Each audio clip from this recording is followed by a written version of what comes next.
What is up, my Capricorn friends? I am Meg, your Elemental Empress here, to do your reading from March the 17th. Happy St. Patrick's Day to everybody who celebrates it. And March the 19th, 2018. We just had a beautiful new moon this morning in your third house of communications. And now for Saggies, for Cappies, it may be, something about the way that you relate to people in general, and healing something to do with that, healing, maybe just feeling like people aren't understanding you, or not being able to strike up a conversation, not being able to, bring up topics because, this is the house of Gemini, right? So think about Gemini things. Geminis can talk quite a bit, The Capricorn, not so much, Capricorns don't like to talk about things, or sometimes, when you're trying to, you're just not able to express themselves just as much as you'd like, It also has to do with siblings. It has to do with siblings, close partnerships like that, co-workers. So if there's things that aren't healed in that area, it's a definite point of releasing and being able to heal and manifest something better, right? So, and it's also about, the third house communication, any kind of communication over the internet, any kind of communications over your cell phone, anything like that, So, healing that, and that would be a good house for me right now, because I'm having a lot of, small technological things going wrong. Mercury shadow period. So, but for my Caps, really healing from it and letting it go so that you can make room for something else, and it's about small, short distance travel in your hometown type of thing, and, healing your speech patterns with other people, and do other people really, are they able to connect with you on what you're saying, So,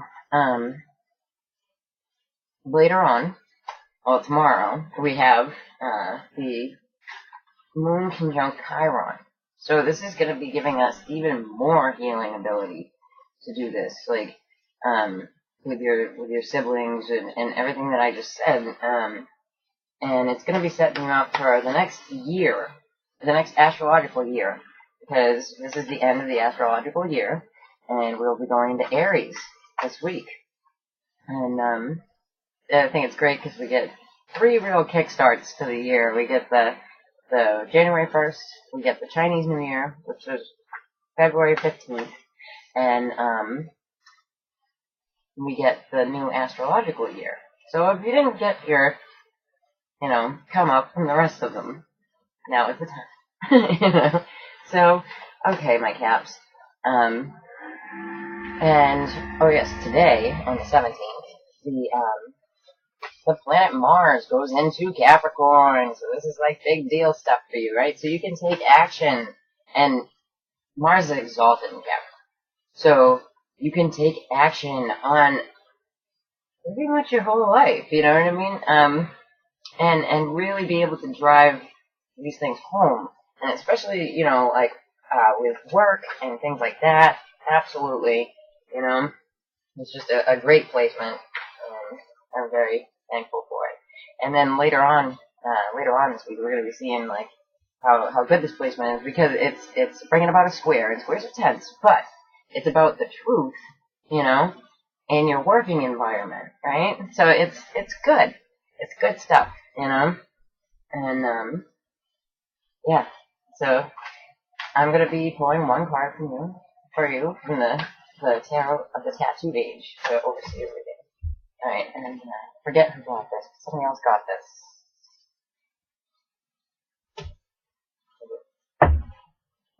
Virgos? It might have been Virgo. So, I love this guy. It's the Steve Buscemi looking, he is an American actor, Steve Buscemi looking magician card. and I really like it. Alright, so it's about, manifesting and things like that. Yeah, I think it was my article about that as the overseer for the reading. Okay.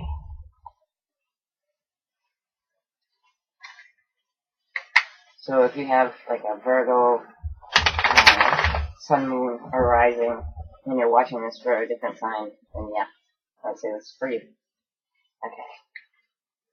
Or if you're dealing with one. And then go check out it.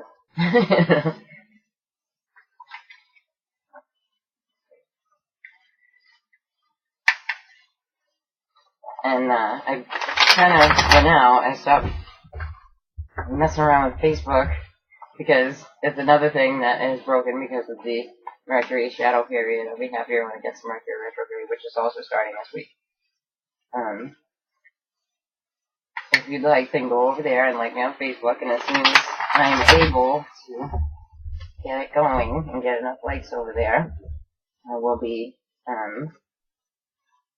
going live, and then I can really, connect with your energy. Alright, so this is about giving and receiving, reciprocity for you. Like somebody, like almost like a redemption, And it's got the scales of Libra there, so it's like a mini justice card as well. And you got the 7 of Cups in your foundation, so you are unsure as to how this is going to come about. And then here you have the Queen of Swords, so you could have an Aquarius, Libra, Gemini female around you. And she's all about truth, too. Truth coming out, And I love that one. She's very regal, Check her out. Very regal. I like her. And at the top here you have the 4 of Pentacles. So you're protecting, you're holding on, you're waiting for you're waiting for something. You're waiting to be able to stop holding on for something. Let's check out your next one. Okay, so the 2 of Cups in the reverse, right? So this could be like a business contract broken, because I'm not really getting a lot about luck here, and in the background here you have Judgment, a call to action. A call to action. You can also be walking through the dark night of the soul if you're like finding yourself like in in a really clouded like state, or you were really depressed for a long time, and having to deal with that, and that's really like what the Pisces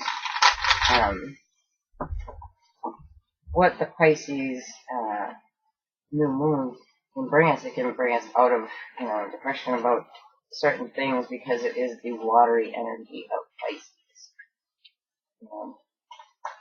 Because although it's your 3rd house, it is the 12th house in the zodiac, and the 12th house in the zodiac speaks of our mentality, right? And how we deal with it. These cards here are the Rota Tarot, and they are absolutely awesome. I got them as clarifiers from Rota Tarot lady on Etsy. She also has a website, rotatarot.com, and it took a little bit, Mercury shadow period, that really got me, but because she had to wait for them to come back from her printer, but they're really great, and I dig them, and I can shuffle them with my big hand because they're on good card stuff. Somebody's interested. Okay, so what this reciprocity is coming out of, there could have been like a family situation, right? Because you have the Sun here, or someone coming out of like something that gave you depression, and that would absolutely be like the Judgment card, walking through the dark night of the soul, something, some kind of ill health, but like a upswing coming to it, Let me see about this. Okay, so what you're confused about, like what you're worried about, like what you're in your head about with this Seven of Cups, right, and not knowing where to go, is you're afraid of ruin. You're afraid of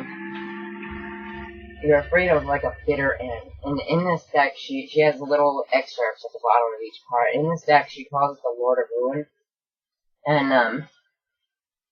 and you're deeply worried about that. But this here is showing that it's about to come to an end. Like this is an ending, you know? Alright, so, okay, so you've got the Hangman in the reverse with the Queen of Swords. So the Queen of Swords, this feminine energy is coming out and probably got something to say, like some truth that she's laying down here. Alright, and it may be to a Virgo. Like I said, that there's Virgo, and the Virgo is shedding light. The way that the cards came out is shedding light on the Hangman reverse, right? So it could be the Virgo could be enlightening the Queen of Swords, and this is right in the distant past, or it's what's coming from the distant past, or the recent past. So, you know, holding on for the Lover's reverse, right? For some kind of a separation from a situation. You know, it could absolutely have to do with business. With the Two of Cups reverse and the Lover's reverse, this could absolutely be a breakup as well. You could be holding on for a breakup. It may not be your breakup, but it could be someone else's, right? Okay. So, with the Lover's reverse, right? You got the Four of Cups reverse. So there's some kind of an offer coming in, and this absolutely has to do with your stability in the world, because we have fours here. There's two fours up there, and let's check out these. The Two of Cups reverse. Okay, so you got the Five of Pentacles reverse. So this is coming out of like material trouble, like financially, you know? So this could absolutely be a business thing, or if it was a divorce, then it's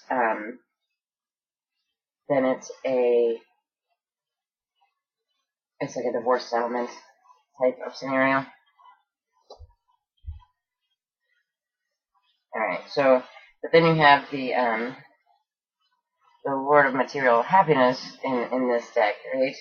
The Nine of Cups in the reverse. The Nine of Cups in the reverse is also being emotionally drained by the situation. Like, you put a lot into it.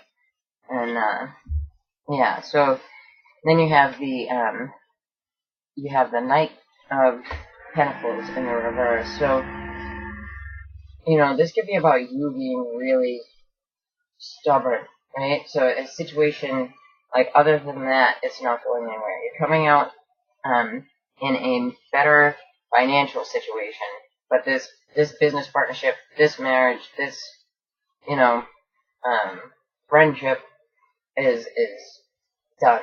We're not budging after this, because I'm so emotionally drained that I'm just done. That's it. We're not going anywhere. And the Knight of Pentacles is the slowest moving in the deck, but he's also so protective, like, of himself. Like, you can see his shield, you know, so protective of himself that he's just not moving forward at all after this. This is done, you know. And on the bottom here, how we got here is the Star reverse. So you could be dealing with the sign of Aquarius. This absolutely speaks of depression again, with the Sun reverse, the Star reverse, and dealing with judgment, you know, which can speak of the dark night of the soul. This can absolutely be depression, you know. And once you get through this emotionally draining situation, you're just gonna be like, done. That's it. I'm good, you know. Alright, so I hope you liked your reading, my caps, and if you did, then please like, share, and subscribe, and go over and like me on Facebook. Alright, take care. I'll be back around Tuesday.